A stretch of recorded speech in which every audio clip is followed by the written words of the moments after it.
দ্বিতীয় অধ্যায়, বিশ্ব সভ্যতা। আদিম যুগে মানুষ কৃষিকাজ জানতো না। তাহলে কোন যুগের মানুষ কৃষিকাজ জানতো না? কোন যুগের মানুষ কৃষিকাজ জানতো না? আদিম যুগের মানুষ কৃষিকাজ জানতো না। শিকার ও সংগ্রহ নির্ভর সমাজ ছিল। তাহলে কি কি নির্ভর সমাজ ছিল? শিক্ষা ও সংগ্রহ নির্ভর সমাজ ছিল। তাহলে কি কি নির্ভর সমাজ ছিল? শিক্ষা ও সংগ্রহ নির্ভর সমাজ ছিল। এরপর মানুষের আগুনের ব্যবহার আয়ত্ত করে। আগে কিন্তু মানুষ আগুনের ব্যবহারটা আয়ত্ত করতে পারেনি বা ব্যবহার জানতো না। পাথর ভেঙে ধারালো অস্ত্র তৈরি করতে শেখে। তাহলে এই আদিম যুগের মানুষরা কিন্তু পাথর ভেঙে ধারালো অস্ত্র তৈরি করতে শেখে। কারা? আদিম যুগের মানুষেরা। পাথর যুগের এই সময়কে ৩টি পর্যায়ে ভাগ করা যায়। তাহলে পাথর যুগের এই সময়কে কয়টি পর্যায়ে ভাগ করা যায়? ৩টি পর্যায়ে ভাগ করা যায়। অবশ্যই এটা তোমরা আন্ডারলাইন করবা, ভেরি ভেরি ইম্পর্টেন্ট হিসাবে লিখে রাখো। আর যেহেতু অরিজিনালি এখন বর্তমানে 2025 সালে যে বইগুলো দিয়েছে সেইগুলো কোনো ক্লিয়ার বা মানে স্পষ্ট কোনো পিডিএফ ফাইল এখনো বের হয়নি। ফর দিস রিজন এরকম আবসা আবসা এসেছে। তাহলে পাথর যুগের সময়কে কয়টি পর্যায়ে ভাগ করা যায়? 3টি পর্যায়ে ভাগ করা যায়। 3টি পর্যায়ে কি কি দেখো? পুরানো পাথরের যুগ বা পুরোপলীয় যুগ। তো যার নাম পুরানো পাথরের যুগ তার নামে পুরোপলীয় যুগ, এটা দাগে রাখবা। তারপর মধ্যপলীয় যুগ আছে, আর আছে নবপলীয় যুগ। মধ্য বলতে মাঝখানের যুগ, আর নবপলীয় বলতে নতুন যুগ। আর পুরানো পাথরের যুগ বা পুরোপলীয় যুগ বলতে পুরাতন যুগকে বোঝানো হয়। নবপলীয় যুগ শেষ ভাগে উদ্যান, কৃষি, পশুপালন ইত্যাদির মধ্য দিয়ে মানুষ আপাতত স্থায়ী আবাসন গড়ে তুলেছিল। তাহলে এখানে একটা প্রশ্ন, কোন যুগের মধ্য দিয়ে উদ্যান, কৃষি, পশুপালন মানুষ আপাতত স্থায়ী আবাসন গড়ে তুলেছিল? নবযুগ শেষ ভাগে। নবযুগ বলতে নতুন যুগের শেষ ভাগে। তখন উদ্যানে কাজ অথবা পশুপালন ইত্যাদি মধ্য দিয়ে মানুষ আপাতত স্থায়ী আবাসন গড়ে তুলেছিল। এখানে দেখো, পরবর্তীকালে নদী অববাহিকায় কৃষিভিত্তিক সমাজ গড়ে ওঠে। তো পরবর্তীকালে না, পরের কালে নদীর অববাহিকায় কৃষিভিত্তিক সমাজ গড়ে। অববাহিকার মানে নদীর কিনারায় সমাজ বা কৃষিভিত্তিক সমাজ গড়ে ওঠে। এভাবে মানব সভ্যতা শুরু হয়ে যায়, মানুষের সভ্যতা শুরু হয়। সাংস্কৃতিক উন্নয়নের ধারায় মানুষ ধীরে ধীরে একটি জটিল সমাজব্যবস্থা অভ্যস্ত হয়। তাহলে সাংস্কৃতিক উন্নয়নের ধারায়, তাহলে কিসের উন্নয়নের ধারা মানুষ ধীরে ধীরে একটি জটিল সমাজ ব্যবস্থা অভ্যস্ত হয়? সাংস্কৃতিক উন্নয়নের দ্বারাই। কোন কোন উন্নয়নের ধারায় মানুষ ধীরে ধীরে একটি জটিল সমাজ ব্যবস্থা অভ্যস্ত হয়? সাংস্কৃতিক উন্নয়নের ধারায়। উপযুক্ত নগরায়ন, নগরায়ন মানে শহর, স্থাপত্য, লিখন পদ্ধতি, জাতিসত্তার পরিচয়, সরকার ব্যবস্থা, ধর্মীয় অনুশাসন সহ আরো নানা উৎকর্ষ মানুষ যা তার সভ্যতা নামে পরিচিতি তৈরি করেছে। তাহলে মানুষের সভ্যতা পরিচিতি তৈরি করেছে কোনগুলো, সেই বিষয়গুলো অবশ্যই ভালো করে তোমাদের জানতে হবে। একটু বুঝে বুঝে পড়ো। এখানে উপযুক্ত নগরায়ন, নগরায়ন মানে শহর, স্থাপত্য মানে কোনো কিছু তৈরি করা, লিখন পদ্ধতি মানে লেখার সিস্টেম, জাতিসত্তা, জাতি বলতে তো বোঝোই ইসলাম ধর্ম, মুসলিম ধর্ম। এই যে ধর্মগুলো আমরা যখন আলাদা করি সেটাই মুসলিম জাতি, হিন্দু জাতি এইগুলোকে বোঝানো হয়। সরকার ব্যবস্থা, সরকারের ব্যবস্থা থাকতে হবে। ধর্মীয় অনুশাসন, আরো নানা উৎকর্ষ, ধর্মীয় অনুশাসন থাকতে হবে। তার সাথে সেগুলো কি হবে? তার সভ্যতা নামে পরিচিত তৈরি করেছে। এইগুলো দিয়ে শুরু করে প্রখ্যাত ইতিহাস গবেষক আর্নল্ড আর্নল্ড জোসেফ টয়েনবি তার স্টাডি অফ হিস্ট্রি গ্রন্থে সভ্যতার উত্থান পর্বের নানা বিষয় সুস্পষ্ট করে লিখেছেন। তাহলে আ স্টাডি অফ হিস্ট্রি গ্রন্থের লেখককে, আ স্টাডি অফ হিস্ট্রি গ্রন্থের লেখক হচ্ছে Arnold Arnold Joseph Toynbee. Arnold Joseph Toynbee. তাহলে প্রখ্যাত ইতিহাস গবেষক ছিল আর্নল্ড জোসেফ টয়েনবি। তাহলে আর্নল্ড জোসেফ টয়েনবি ছিল প্রখ্যাত ইতিহাসের গবেষক। তাহলে আর্নল্ড জোসেফ টয়েনবির তার বিখ্যাত গ্রন্থের নাম ছিল স্টাডি অফ হিস্ট্রি। এই স্টাডি অফ হিস্ট্রি গ্রন্থটা ছিল তার সুস্পষ্ট উত্থান পর্বের নানা বিষয় স্পষ্ট করে লিখেছে। উত্থান পর্ব বলতে উন্নতি করেছিল সেই বিষয়। তিনি মনে করেন বিশ্ব সভ্যতার উৎপত্তি হয়েছে বিভিন্নমুখী চ্যালেঞ্জ তথা প্রতিকূলতা মোকাবেলা করতে গিয়ে। বিশ্বের নানা স্থানে বিকশিত সভ্যতা হিসাবে মেসোপটেমিয়া, তাহলে বিশ্বের নানা স্থানে বিকশিত যে সভ্যতা, কি কি সভ্যতা রয়েছে সভ্যতাগুলো জানতে হবে। প্রথমে রয়েছে মেসোপটেমিয়া সভ্যতা, তারপরে সিন্ধু সভ্যতা, মিশরীয় সভ্যতা, চীন সভ্যতা, গ্রিক সভ্যতা, রোম সভ্যতা, মায়া সভ্যতা, ইনকা সভ্যতা কিংবা অ্যাজটেক সম্পর্কে আলোচনা করলে বিষয়টি স্পষ্ট হয়ে যাবে। এ অধ্যায় শেষে আমরা যা যা শিখবো সেই বিষয়টা একটু দেখি। এ অধ্যায় শেষে মেসোপটেমিয়া সভ্যতার গুরুত্বপূর্ণ অর্জনগুলো বর্ণনা করতে পারবো। সভ্যতার আবিষ্কার, নগরায়ন, স্থাপত্য সম্পর্কে বর্ণনা করতে পারবো। মিশরের সভ্যতার নানা অন্যান্য বৈশিষ্ট্য ব্যাখ্যা করতে পারবো। সৈনিক সভ্যতার মৌলিক বৈশিষ্ট্যগুলো ব্যাখ্যা করতে পারবো। আর কি কি করতে পারবো দেখো, গ্রিক সভ্যতা কোনো বিশ্ব ইতিহাসে গুরুত্বপূর্ণ হয়ে উঠলে তা ব্যাখ্যা করতে পারবো। রোমান সভ্যতা গুরুত্বপূর্ণ অর্জনগুলো বর্ণনা করতে পারবো। মায়া সভ্যতা বিশেষ দিকগুলো ব্যাখ্যা করতে পারবো। ইনকা সভ্যতা অর্জনগুলো বর্ণনা করতে পারবো। অ্যাজটেক সভ্যতা গুরুত্বপূর্ণ বিষয়গুলো বিশ্লেষণ করতে পারবো। এই বিষয় আমরা শিখতে পারবো। তো ফার্স্টে আছে দেখো মেসোপটেমিয়া। মেসোপটেমিয়া সভ্যতা প্রথম শুরু। মেসোপটেমিয়া এসেছে গ্রিক শব্দ মেসোস তথা মধ্যবর্তী এবং পটামোস অর্থাৎ নদী থেকে। তাহলে মেসোপটেমিয়া কি শব্দ থেকে এসেছে? গ্রিক শব্দ। কি শব্দ? গ্রিক শব্দ। তাহলে মেসোপটেমিয়া কি শব্দ থেকে এসেছে? গ্রিক শব্দ। তাহলে গ্রিক শব্দ কি থেকে এসেছে? মেসোস। মেসোস কি জাতীয় শব্দ? গ্রিক শব্দ। তাহলে মেসোপটেমিয়া শব্দটি কি শব্দ থেকে এসেছে? গ্রিক শব্দ থেকে। গ্রিক শব্দ ভিতরে মেসোস মানে মেসোস তথা মধ্যবর্তী। মেসোস মানে মধ্যবর্তী। মেসোস মানে কি? মধ্যবর্তী। তাহলে মেসোস কি জাতীয় শব্দ? গ্রিক শব্দ। মেসোস শব্দ থেকে মধ্যবর্তী। পটামোস। পটামোস কি জাতীয় শব্দ? পটামোস গ্রিক শব্দ। পটামোস শব্দের অর্থ হচ্ছে নদী। পটামোস শব্দ হচ্ছে নদী। সহজ বাংলায় বলতে পারি মেসোপটেমিয়া অর্থ দুই নদীর মধ্যবর্তী ভূমি। তাহলে সহজ বাংলায় বলতে পারি মেসোপটেমিয়া শব্দের অর্থ কি? দুই নদীর মধ্যবর্তী ভূমি। তাহলে দুই নদীর মধ্যবর্তী ভূমি, এটা ভেরি ভেরি ইম্পর্টেন্স, লিখে রাখবা। অবশ্যই ভেরি ভেরি ইম্পর্টেন্স এই প্রশ্নটা। মেসোপটেমিয়া শব্দের অর্থ কি? দুই নদীর মধ্যবর্তী ভূমি। দজলা, ফোরাত কিংবা টাইগ্রিস, ইউফ্রেটিস যাই বলা হোক, মেসোপটেমিয়া সভ্যতা বিস্তার দুই নদীর মাঝখানে অবস্থিত পলল বিধৌত উর্বর ভূমিতে। তাহলে মেসোপটেমিয়া সভ্যতা বিস্তার কয় নদীর মাঝখানে? দুই নদীর মাঝখানে। মেসোপটেমিয়া সভ্যতা কয় নদীর মাঝখানে বিস্তার হয়েছে? দুই নদীর মাঝখানে, যেটা পলল বিধৌত উর্বর জমিতে রয়েছে। মানচিত্রের মাঝে এই উর্বর ভূমিরূপকে দেখাতো অনেকটাই অর্ধচন্দ্র তথা বাঁকানো চাঁদের মতো। তাহলে মানচিত্রের মাঝে এই উর্বর ভূমিরূপকে, তাহলে এই উর্বর ভূমিরূপকে অনেকটা কিসের মতো দেখাতো? এটা দেখাতো অর্ধচন্দ্র বা বাঁকানো চাঁদের মতো। অর্ধচন্দ্র বা বাঁকানো চাঁদের মতো ছিল কোন কোন ভূমি? উর্বর ভূমি।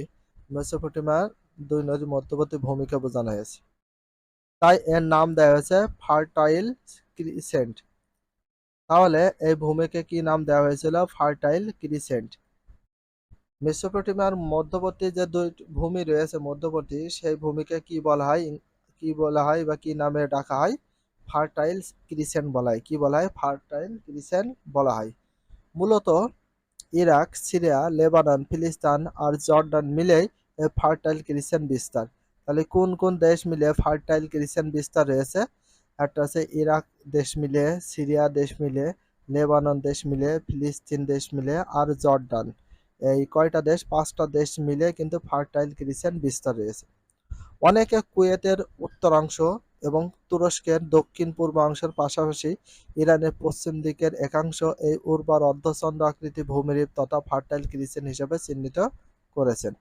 তাহলে এই তুরস্কের দক্ষিণ পূর্বাংশ অথবা কুয়েতের উত্তরাংশ দিকে উর্বর অর্ধচন্দ্র আকৃতি ভূমির একটি অর্ধচন্দ্রাকার একটি ভূমিতে তথা ফার্টাইল ক্রিসেন্ট হিসাবে চিহ্নিত করেছে। বিশ্ব সভ্যতা। তো মেসোপটেমিয়ার যে বিশ্ব সভ্যতা আছে এখানে একটা সুন্দর করে মানচিত্র দিয়ে দিয়েছে, মেসোপটেমিয়া অঞ্চলের মানচিত্র দিয়েছে। কোন অঞ্চলে কি রয়েছে, এই যে তুরস্ক, যে অঞ্চলে যে এলাকাগুলো রয়েছে বা দেশগুলো আছে, সুন্দর করে মেসোপটেমিয়া অঞ্চলে মানচিত্র দিয়েছে। তো এটার আমরা বিস্তারিত আলোচনা করব। মূলত সুমেরীয়, ব্যাবিলনীয়, এশিরীয়, ক্যালেডীয় সভ্যতার সম্মিলিত রূপকে আমরা জেনে থাকি মেসোপটেমিয়া সভ্যতা। তাহলে মেসোপটেমিয়া সভ্যতা কোন কোন সভ্যতা মিলে তৈরি হয়েছে? একটা হচ্ছে সুমেরীয় সভ্যতা মিলে, ব্যাবিলনীয়, এশিরীয়, ক্যালডীয়, এই চারটা সভ্যতা মিলে তৈরি হয়েছে মেসোপটেমিয়া সভ্যতা। এই সভ্যতা শুরু হয়েছিল খ্রিস্টপূর্বে 5000 অব্দের দিকে। তাহলে মেসোপটেমিয়া শব্দ বা মেসোপটেমিয়া সভ্যতা শুরু হয়েছিল কত হাজার বছর পূর্বে? এটা হচ্ছে 5000 অব্দের দিকে। বর্তমান ইরাক থেকে শুরু করে ফার্টাইল ক্রিসেটের প্রায় পুরোটা ছিল এই সভ্যতার বিস্তার। তো ফার্টাইল ক্রিসেটর বলা হয় মেসোপটেমিয়া সভ্যতাকে। তাহলে বর্তমান কোথায় থেকে? বর্তমানে ইরাক থেকে। বর্তমান কোথায় থেকে? ইরাক থেকে শুরু করে ফার্টাইল গ্রিসের প্রায় পুরোটাই ছিল এই সভ্যতার বিস্তার। ফার্টাইল তো মানে হচ্ছে মেসোপটেমিয়া শব্দ হচ্ছে দুই নদী মধ্যবর্তী ভূমি। এই সভ্যতা বিকাশ যে অঞ্চলে ঘটেছিল, সভ্যতার বিকাশ, বিকাশ মানে ছড়িয়ে ছিটিয়ে পড়ে, যে অঞ্চল, অঞ্চল বলতে এলাকাকে বোঝায়, ঘটেছিল তার উত্তরে আর্মেনিয়ার পার্বত্য অঞ্চল ছিল। তার উত্তরে কোন অঞ্চল ছিল? মানে মেসোপটেমিয়া সভ্যতার বিকাশ যে অঞ্চলে ঘটেছিল তার উত্তর দিকে কি ছিল? আর্মেনিয়ার পার্বত্য অঞ্চল। পশ্চিম দক্ষিণে আরব মরুভূমি। তাহলে আরব মরুভূমি ছিল কোথায়? পশ্চিম দক্ষিণে। তাহলে পশ্চিম দক্ষিণে কোন দেশ ছিল? আরব মরুভূমি। আর দক্ষিণ পূর্বে ছিল পারস্য উপসাগর। তাহলে পারস্য উপসাগর ছিল কোন দিকে? দক্ষিণ পূর্ব দিকে। পূর্বে এলাম পার্বত্য অঞ্চল। তাহলে পূর্বে কি ছিল? এলাম পার্বত্য অঞ্চল। তো এলাম পার্বত্য অঞ্চল ছিল কোন দিকে? পূর্ব দিকে। পশ্চিমে ভূমধ্যসাগর অবস্থিত। তাহলে ভূমধ্যসাগর অবস্থিত কোন দিকে? পশ্চিমে। সবচেয়ে বেশি ইম্পর্টেন্ট হচ্ছে এটা। পশ্চিমে কি সাগর অবস্থিত? ভূমধ্যসাগর অবস্থিত। এটা অবশ্যই দেখতে হবে, যেগুলো দাগে দিচ্ছে অবশ্যই বেশি করে পড়তে হবে, কারণ যেহেতু ইতিহাস, আর ইতিহাস তোমাদের অবশ্যই একটু বেশি করে দেখা লাগবে। কারণ হচ্ছে ইতিহাসটা পড়তে হলে আমাদের একটু কষ্ট করে পড়া লাগবে, কারণ সবচেয়ে বেশি এমসিকিউ বা তোমাদের এর ভিতরে রয়েছে কি বললেন।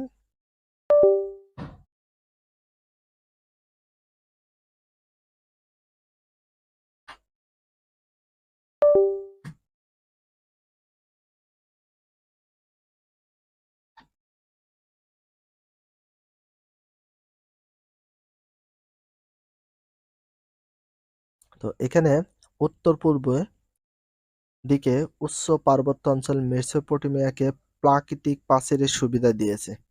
তাহলে কোন দিকে মেসোপটেমিয়াকে প্রাকৃতিক প্রাচীরের সুবিধা দিয়েছে? উত্তর পূর্ব দিকে। তাহলে উত্তর পূর্ব দিকে পার্বত্য অঞ্চল মেসোপটেমিয়াকে প্রাকৃতিক প্রাচীরের সুবিধা দিয়েছে। এটাও অনেক বেশি ইম্পর্টেন্স। প্রাচীরের মেসোপটেমিয়াকে প্রাকৃতিক প্রাচীরের সুবিধা দিয়েছে কোন অঞ্চল? উচ্চ পার্বত্য অঞ্চল।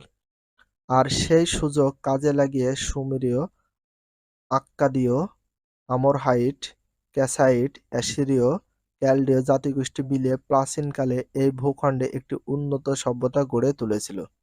তাহলে সেই সুযোগ কাজে লেগে কোন কোন সভ্যতা? সুমেরীয় সভ্যতা, আক্কাদীয় সভ্যতা, আমোরাইট সভ্যতা, ক্যাসাইট সভ্যতা, অ্যাসিরীয়, ক্যালডীয়, এই জাতিগোষ্ঠীগুলো এই ভূখণ্ডে মানে মেসোপটেমিয়া ভূখণ্ডে একটি উন্নত সভ্যতা গড়ে তুলেছিল। কোন ভূখণ্ডে? মেসোপটেমিয়া ভূখণ্ডে। কৃষির জন্য সেচ আর যাতায়াতের ক্ষেত্রে চাকার আবিষ্কার ছিল। তাহলে কৃষির জন্য সেচ ব্যবস্থা কে করেছিল?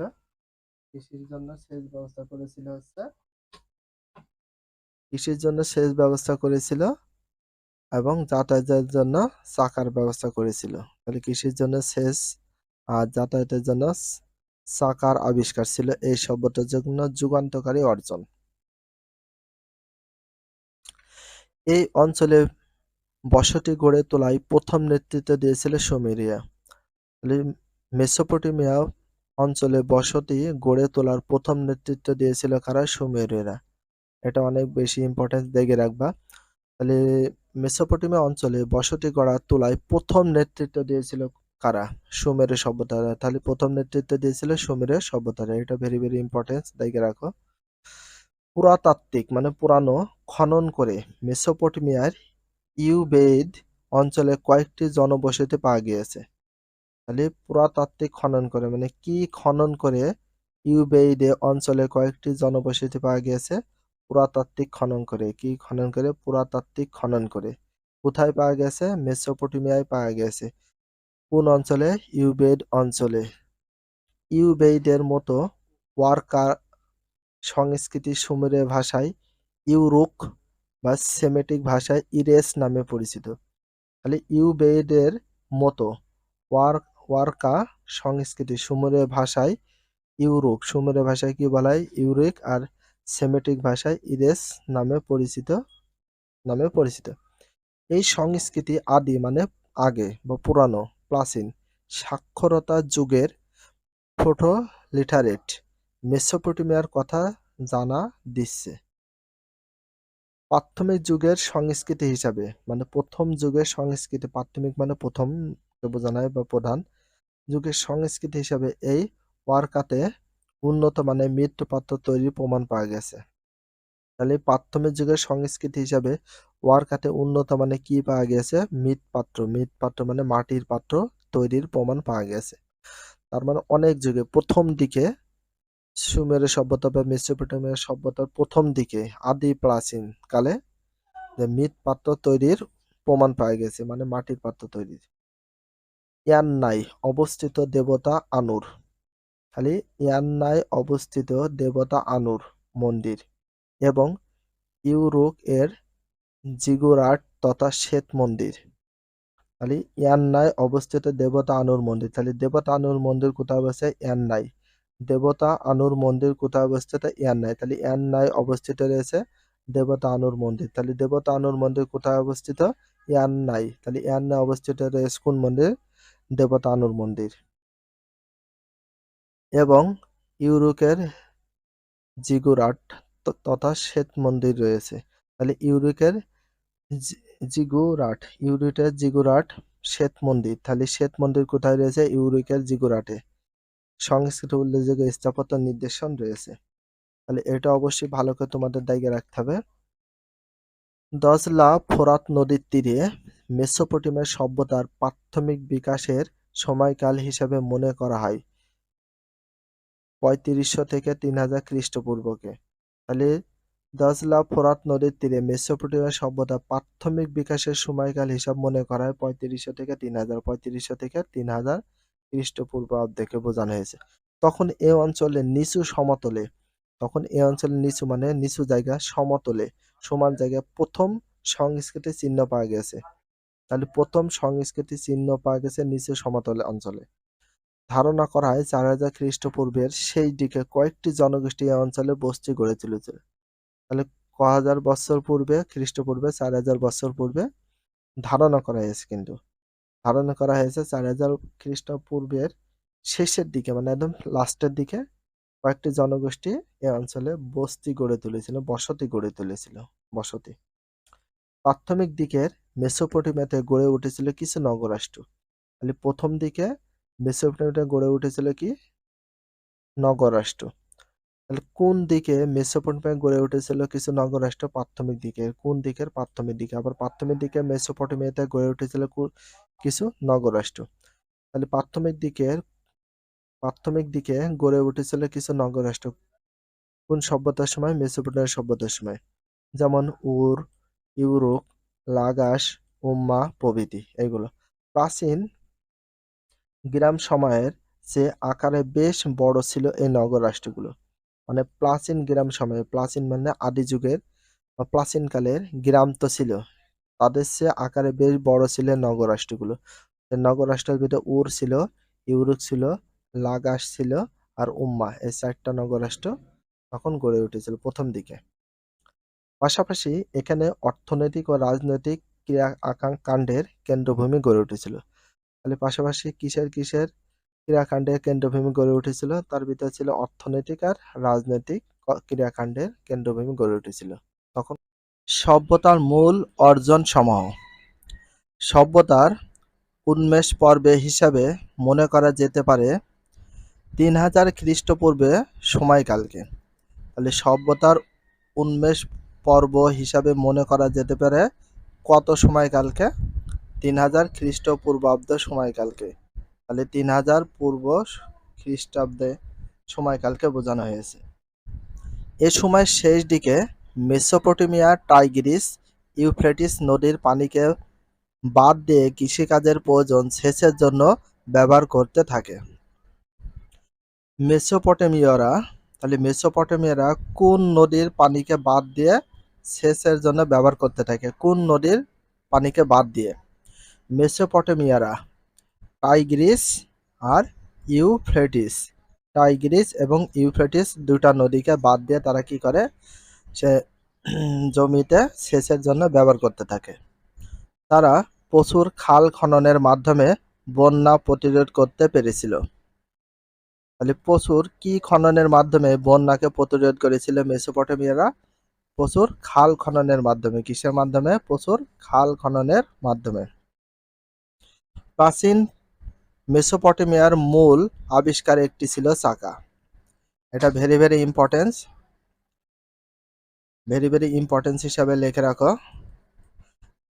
যে প্রাচীন মেসোপটেমিয়ার মূল আবিষ্কার কি? তাহলে প্রাচীন মেসোপটেমিয়ার মূল আবিষ্কার ছিল কোনটি? চাকা। বেশি ইম্পর্টেন্ট, খুবই ইম্পর্টেন্স। তাহলে প্রাচীন মেসোপটেমিয়ার মূল আবিষ্কার ছিল কি? চাকা। তারা চাকার ব্যবহার আয়ত্ত করার সেখানে ফসলের গাড়ি চলার জন্য রাস্তা তৈরি করতে হয়েছিল। নগরের মধ্যে নির্মিত বেশিরভাগ রাস্তা ছিল প্রশস্ত। তাহলে বেশিরভাগ রাস্তা প্রশস্ত ছিল কোথায়? নগরের মধ্যে। নগর বলতে শহরের মধ্যে। তাহলে নগরের মধ্যে নির্মিত বেশিরভাগ রাস্তা ছিল কেমন? প্রশস্ত। কেমন ছিল? প্রশস্ত। তো কৃষি কাজ ও পশুপালন। তাহলে কৃষি কাজ আর পশুপালন করত মেসোপটেমিয়ারা, সেই বিষয়ে একটু আলোচনা করি। এ অঞ্চলের কৃষকরা কাঠের লাঙল পাথরের কুঠার হাতিয়ার হিসাবে ব্যবহার করত। তাহলে মেসোপটেমিয়া অঞ্চলের কৃষকেরা কি ব্যবহার করত? কাঠের লাঙল। কিসের লাঙল ব্যবহার করত? কাঠের লাঙল। আর পাথরের কুঠার হাতিয়ার হিসাবে ব্যবহার করত। পাথরের কুঠার। কুঠার মানে কি? কুড়ুল। কুড়ুল যেটাকে আমরা বলি সেটাকে। তাদের প্রধান উৎপাদিত ফসল ছিল যব। তাহলে মেসোপটেমিয়ার প্রধান উৎপাদিত ফসলের নাম কি ছিল? যব। তাহলে মেসোপটেমিয়ার সবচেয়ে বেশি পালন করতে বেশি ফসল ফলাতো কি? যব। যবই ছিল তাদের প্রধান ফসল। গৃহপালিত পশুর মধ্যে সিংহ ছিল ভেড়া, ছাগল। তাহলে গৃহপালিত পশুর মধ্যে সিংহভাগই ছিল কি? ভেড়া আর ছাগল। সিংহ নাই, এটা সিংহভাগী, মানে কিছু অংশই বেশিরভাগ ছিল ছাগল আর ভেড়া। গৃহপালিত পশুর মধ্যে বেশিরভাগই ছিল কি? ভেড়া ও ছাগল। দুটা জিনিস বেশি পালন করত। তবে পশুপালনের সময় নিরাপত্তাজনিত কারণে রাখালরা অনেক সময় কুকুর ব্যবহার করত। পশুপালনের সময় নিরাপত্তাজনিত কারণে রাখালরা অনেক সময় কি ব্যবহার করত? কুকুর ব্যবহার করত। নিরাপত্তার জন্য রাখালরা কুকুর ব্যবহার করত, ছাগল বা ভেড়াকে প্রোটেকশনের জন্য। মেসোপটেমিয়া অঞ্চলে মাটির দেওয়াল ও খেজুর গাছের বেষ্টনী দিয়ে তারা ভেতরে বাগান তৈরি করা হতো। তাহলে মেসোপটেমিয়া অঞ্চলে মাটির দেওয়াল বা খেজুর গাছের বেষ্টনী দিয়ে তার ভেতরে বাগান তৈরি করা হতো। মূলত বাইরের তৃণভোজী জন্তু থেকে তারা এই বাগানকে নিরাপদ রাখতে চেয়েছিল। এইসব বাগান মেসোপটেমিয়া অঞ্চলের মানুষ বিভিন্ন ফলের গাছ রোপণ করেছিল বলে জানা গিয়েছে। কৃষি জমি তথা ফসলের মাঠ থেকে বিভিন্ন শহরে ফসল পরিবহনের জন্য স্থলপথে গাধা ছিল তাদের মূল বাহন। কৃষি জমি থেকে অথবা ফসলের মাঠ থেকে বিভিন্ন শহরে ফসল পরিবহনের জন্য, তাহলে বিভিন্ন শহরে যে ফসলটা পরিবহন করবে, নিয়ে যাবে, সেটার জন্য তারা স্থলপথে কি ব্যবহার করতো? গাধা। গাধাই ছিল তাদের মূল বাহন। গাধার পিঠে দিয়ে তারা সবসময় বহন করত। তবে পানিপথে তারা নৌকার মতো ছোট বড় ভেলা ব্যবহার করত। আর পানিপথে কি ব্যবহার করতো? ভেলা ব্যবহার করতো, ছোট বড় নৌকার মতো ভেলা ব্যবহার করতো। ভেলা তো অনেকে চেনো, ছোট ছোট। বিজ্ঞান ও প্রযুক্তি, তো বিজ্ঞান ও প্রযুক্তিতে কেমন ছিল মেসোপটেমিয়ারা? তো একটু আলোচনা করে দেখি। গণিতের উদ্ভাবন ও উন্নয়নের মেসোপটেমিয়ার সভ্যতার বিশেষ গুরুত্ব ছিল। তাহলে গণিতের উদ্ভাবন ও উন্নয়নে মেসোপটেমিয়ার সভ্যতার বিকাশে বিশেষ গুরুত্ব ছিল। কিসে কিসে উন্নত? গণিতের উদ্ভাবন আর উন্নয়নের। গণিতের উদ্ভাবন আর উন্নয়নে মেসোপটেমিয়া সভ্যতার বিশেষ গুরুত্ব ছিল। তাহলে মেসোপটেমিয়া সভ্যতার বিশেষ গুরুত্ব ছিল কি? গণিতের উদ্ভাবন ও উন্নয়নকে। পুরোহিতরা ফসল জমা নেওয়ার পর মন্দিরের দেওয়ালের গায়ে দাগ কেটে তার হিসাব রাখত। তাহলে পুরোহিতরা ফসল জমা নেওয়ার পর কিভাবে হিসাব রাখত? পুরোহিতরা ফসল জমা নেওয়ার পর মন্দিরের দেওয়ালে গায়ে দাগ কেটে তারা কি করতো? হিসাব রাখতো। তাদের সংখ্যাগুলি ষষ্ঠিক বা শতক কেন্দ্রিক ছিল। তাহলে মেসোপটেমিয়ার সংখ্যাগুলো কি ছিল? ষষ্ঠিক বা শতক কেন্দ্রিক। তারা সেখান থেকেই ১ ঘন্টায় ৬০ মিনিট, ১ মিনিটে ৬০ সেকেন্ডের হিসাব শুরু করেছিল। তাহলে এক ঘন্টা সমান ৬০ মিনিট আর ৬০ সেকেন্ডে ১ মিনিট, এটা হিসাব করেছিল সর্বপ্রথম কারা? এটা হিসাব করেছিল সর্বপ্রথম মেসোপটেমিয়ারা থেকে কিন্তু আমরা ১ ঘন্টায় ৬০ মিনিট এবং ১ মিনিটে ৬০ সেকেন্ড সেটা পেয়েছি। বছরকে ১২ মাসে এবং ১ মাসকে ৩০ দিনে ভাগ হিসাব করা শুরু করেছিল তারাই। তাহলে বছরকে কয় মাসে? ১২ মাসে। তাহলে বছরকে ১২ মাসে এবং ১ মাসকে ৩০ দিনে। তাহলে ১ মাসকে কয় দিনে? ৩০ দিনে হিসাব করা শুরু করেছিল তারাই। কারা? মেসোপটেমিয়ারা। ৩০ দিন হয়ে গেলে সেটা তারা কি করত? ৩০ দিন হয়ে গেলে তারা ১ মাস ধরে নিত। আর ১২ মাস হয়ে গেলে তারা ১ বছর ধরত। আর ১ ঘন্টা সমান ৬০ মিনিট, ৬০ মিনিটে ১ ঘন্টা, আর ১ মিনিট সমান ৬০ সেকেন্ড, ৬০ মিনিটে ১ মিনিট, ৬০ সেকেন্ডে ১ মিনিট। এই হিসাবগুলো সম্পূর্ণটা মেসোপটেমিয়া যুগের সময় হয়েছিল। পৃথিবীকে ৩৬০ ডিগ্রি ভাগ করার পাশাপাশি রাশিচক্রের হিসাবে তারাই শুরু করেছিল। তাহলে পৃথিবীকে ৩৬০ ডিগ্রি ভাগ করেছিল কারা? মেসোপটেমিয়ারা। পাশাপাশি রাশিচক্রের হিসাবে তারা শুরু করেছিল। তার মানে মেসোপটেমিয়ারা অনেক উন্নত ছিল বিজ্ঞান প্রযুক্তির দিক থেকে। ব্রোঞ্জ আবিষ্কারের পাশাপাশি আজ থেকে ৩,৫০০ বছর আগে তারা কাঁচের ব্যবহার শুরু করেছিল। তার মানে ৩,৫০০ বছর আগে তারা কাঁচের ব্যবহার শুরু করেছিল। কাঁচের ব্যবহার শুরু করেছিল কত হাজার বছর আগে? ৩,৫০০ বছর আগে। ৩,৫০০ বছর আগে কাঁচের ব্যবহার শুরু করেছে। এটা ভেরি ভেরি ইম্পর্টেন্ট। বাট এই বিষয় বিজ্ঞান ও প্রযুক্তি বিষয়টা খুব ভালো করে পড়ে নিবা, কারণ অনেক ইম্পর্টেন্ট কোশ্চেন আছে এর ভিতরে। তাহলে ব্রোঞ্জ আবিষ্কারের পাশাপাশি আজ থেকে প্রায় কত হাজার বছর আগে তারা কাঁচের ব্যবহার শুরু করেছিল? ৩,৫০০ বছর আগে। তখন বেশিরভাগ ব্যবহার হতো ব্রোঞ্জ। ভাষা সাহিত্যের দিক থেকে দেখি তারা কেমন উন্নত ছিল। ভাষা ও সাহিত্য। মেসোপটেমিয়ার মানুষ সেমিটিক ভাষা ব্যবহার করত। তাহলে সেমিটিক ভাষা ব্যবহার করত কারা? মেসোপটেমিয়ারা। আর মেসোপটেমিয়ার মানুষ কি ভাষা ব্যবহার করত? সেমিটিক ভাষা ব্যবহার করত। কি ভাষা? সেমিটিক ভাষা। Very very important. আর মেসোপটেমিয়ার মানুষ কি ভাষা ব্যবহার করত? সেমিটিক ভাষা। সেমিটিক ভাষা ব্যবহার করত কারা? মেসোপটেমিয়ারা। তাদের এ ভাষায় ভাবের আদান প্রদানের পাশাপাশি প্রশাসনিক ধর্মীয় কর্মকাণ্ড চলত। এ ভাষার জন্য তারা কিছু অর্থবোধক ছবির মাধ্যমে একটি আদিম লেখন পদ্ধতি উদ্ভাবন করেছিল।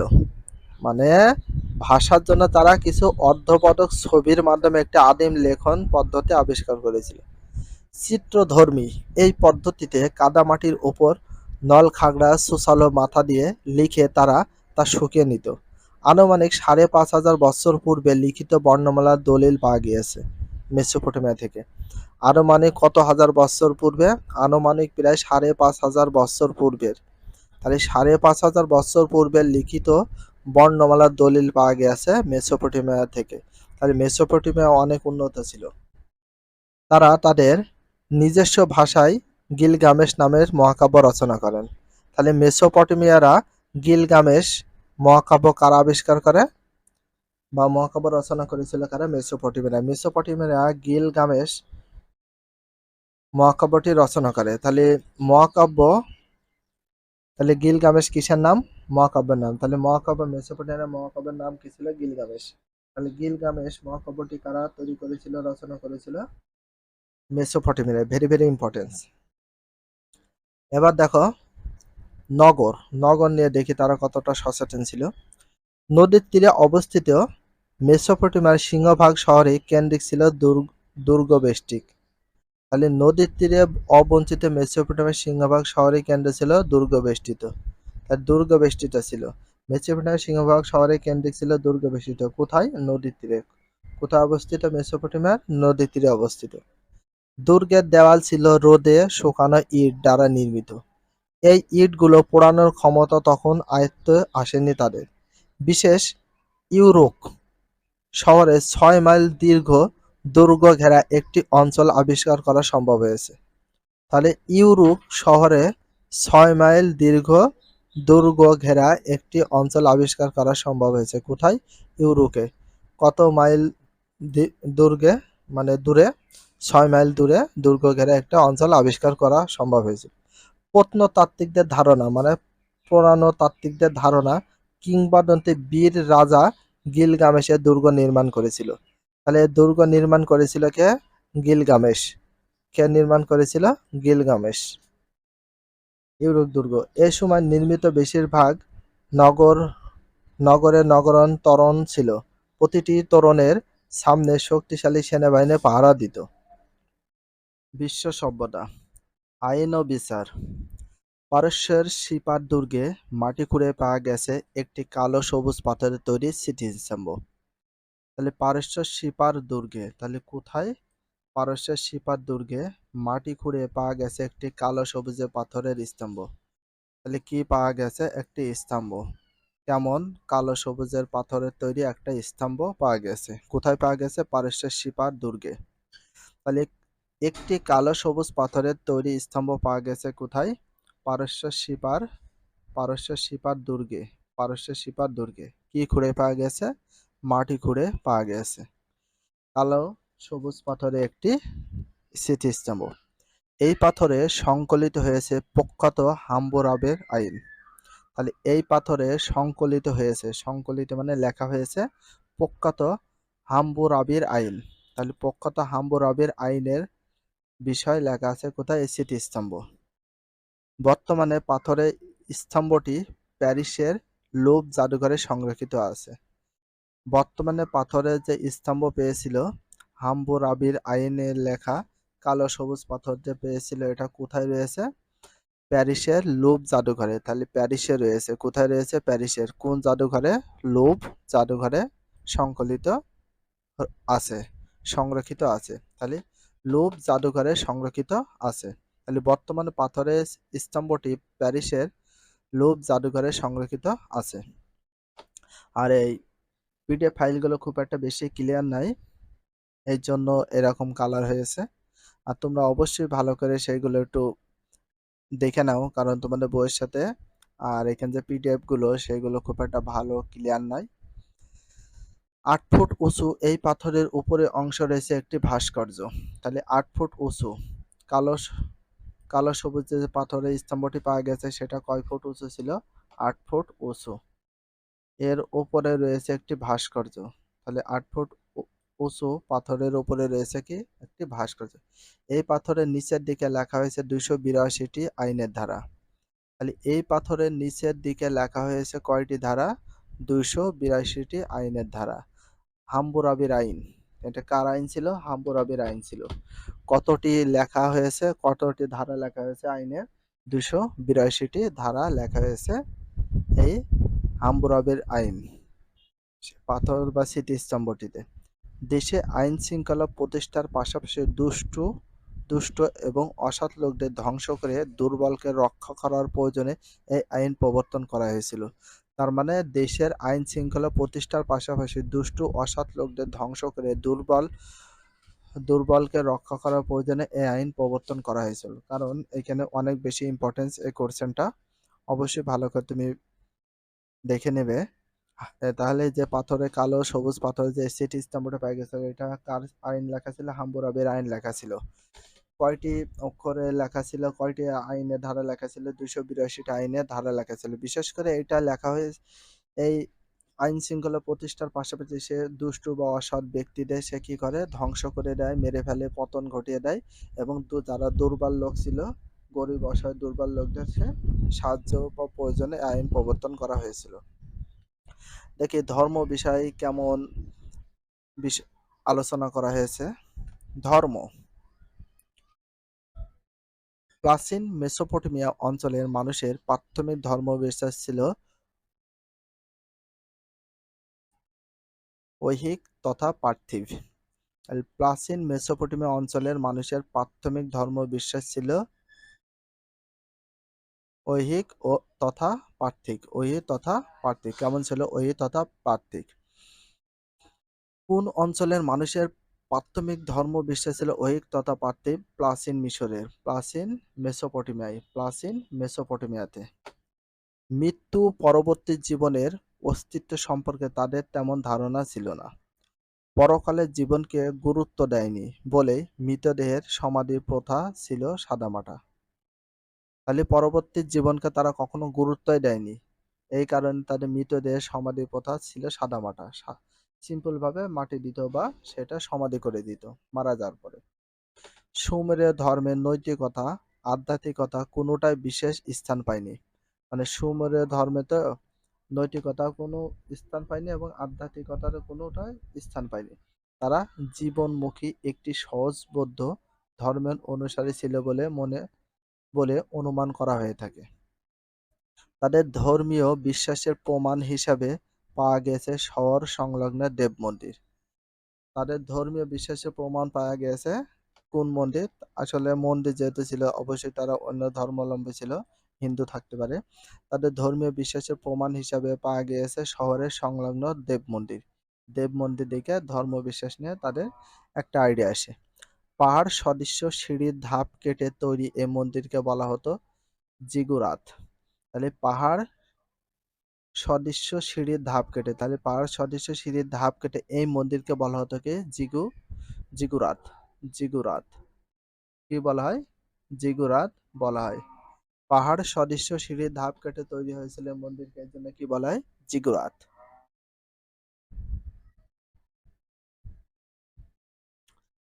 প্রাচীন তাহলে প্রাচীন মেসোপটেমিয়ার মানুষ সূর্য দেবতা শামাসা, বৃষ্টি, বাতাস, বন্যার দেবতা এনলিল, পানির দেবতা এনকি, প্রেমের উর্বরতার দেবী ইনান্না তথা ইস্তার, প্লেগ রোগের দেবতা নারগলের আরাধনা করেছে।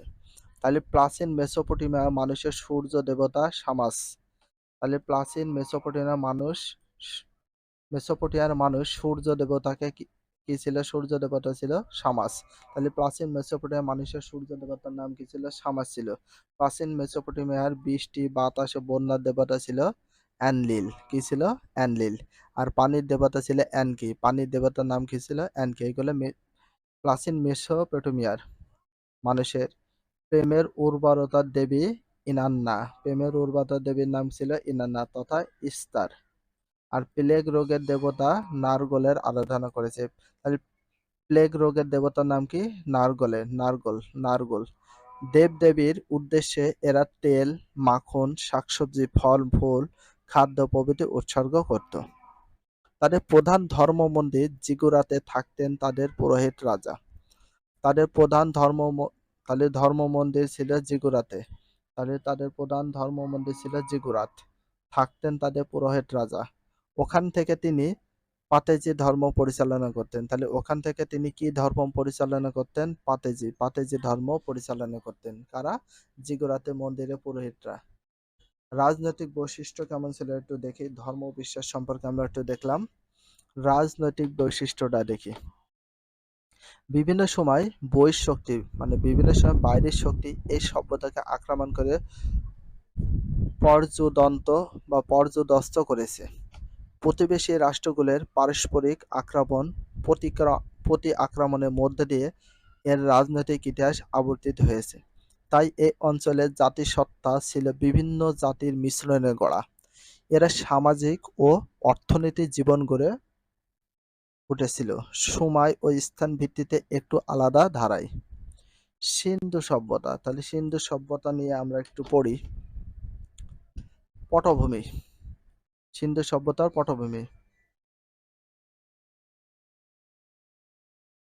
সিন্ধু সভ্যতার পটভূমি, তাহলে সিন্ধু সভ্যতার পটভূমির ভিতরে রয়েছে সিন্ধু নদের অববাহিকা গড়ে উঠেছিল বলে এই সভ্যতার নাম রাখা হয় সিন্ধু সভ্যতা। তাহলে সিন্ধু নদের অববাহিকায় গড়ে উঠেছিল বলে এই সভ্যতার নাম রাখা হয় সিন্ধু সভ্যতা। সিন্ধু নদের অববাহিকায় গড়ে উঠেছিল বলে এই সভ্যতার নাম রাখা হয় কি? সিন্ধু সভ্যতা। তাহলে কোন নদীর অববাহিকায় গড়ে উঠেছিল বলে এই সভ্যতার নাম রাখা হয় সিন্ধু সভ্যতা? সিন্ধু নদের অববাহিকায়, সিন্ধু নদের অববাহিকায়। তাহলে কোন নদের অববাহিকায় গড়ে উঠেছিল বলে এই সভ্যতার নাম রাখা হয় সিন্ধু সভ্যতা? সিন্ধু নদের অববাহিকায়। সিন্ধু সভ্যতার সংস্কৃতিকে অনেক সময় হরপ্পা সংস্কৃতি বা হরপ্পা সভ্যতা বলা হয়ে থাকে। তাহলে কোন সভ্যতার সংস্কৃতিকে অনেক সময় হরপ্পা সংস্কৃতি বা হরপ্পা সভ্যতা বলা হয়ে থাকে? এটা হচ্ছে সিন্ধু সভ্যতা। কোন সভ্যতা? এটা হচ্ছে সিন্ধু সভ্যতা সংস্কৃতিকে। কোন সভ্যতা সংস্কৃতি? সিন্ধু সভ্যতা সংস্কৃতি। তাহলে কোন সভ্যতার সংস্কৃতিকে অনেক সময় হরপ্পা সংস্কৃতি বা হরপ্পা সভ্যতা বলা হয়ে থাকে? সিন্ধু সভ্যতা সংস্কৃতি। আর হরপ্পা সংস্কৃতি বা হরপ্পা সভ্যতা বলা হয়ে থাকে কোন সভ্যতাকে? সিন্ধু সভ্যতাকে। এটা অনেক বেশি ইম্পর্টেন্স, একটু দেখে রাখো, ভেরি ভেরি ইম্পর্টেন্স হিসাবে। পাকিস্তানের সিন্ধু প্রদেশের লারকানা জেলায় মহেঞ্জোদারো শহরে উঁচু উঁচু মাটির ঢিবি ছিল। কোথায় ছিল? এটা হচ্ছে পাকিস্তানের সিন্ধু প্রদেশের লারকানা জেলায়। তাহলে পাকিস্তানের সিন্ধু প্রদেশ ছিল, সেখানে ছিল লারকানা জেলায়। এখানে মহেঞ্জোদারো শহরে উঁচু উঁচু ঢিবি ছিল। স্থানীয় লোকেরা বলতো মরা মানুষের ঢিবি। তাহলে স্থানীয় লোকেরা এখানে কি বলতো? মরা মানুষের ঢিবি। মহেঞ্জোদারো কথাটির মানেও তাই। তাহলে স্থানীয় লোকেরা বলতো মরা মানুষের ঢিবি, মহেঞ্জোদারো কথাটির মানেও তাই।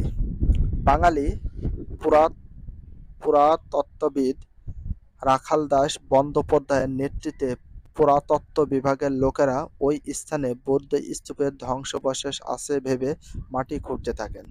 তাহলে বাঙালি পুরাতত্ত্ববিদ রাখাল দাস বন্দ্যোপাধ্যায়ের নেতৃত্বে, রাখাল দাস বন্দ্যোপাধ্যায়ের নেতৃত্বে পুরাতত্ত্ব বিভাগের লোকেরা, মানে পুরানো লোকের, ওইখানে তো পুরানো লোক ছিল, তাদের বিভাগের লোকেরা ওই স্থানে বৌদ্ধ স্তূপের ধ্বংসাবশেষ আছে ভেবে, বৌদ্ধ যে স্তূপ ছিল সেখানে ধ্বংসাবশেষ মানে ধ্বংস হয়ে যাওয়ার পরে যেসব রয়েছে সেসব মাটির নিচে আছে বলে তারা খুঁড়তে থাকেন। অপ্রত্যাশিতভাবে বেরিয়ে আসে তাম্রযুগের নিদর্শন। সেখানে অপ্রত্যাশিতভাবে কি বেরিয়ে চলে আসে? তাম্রযুগের নিদর্শন বের হয়ে চলে আসে।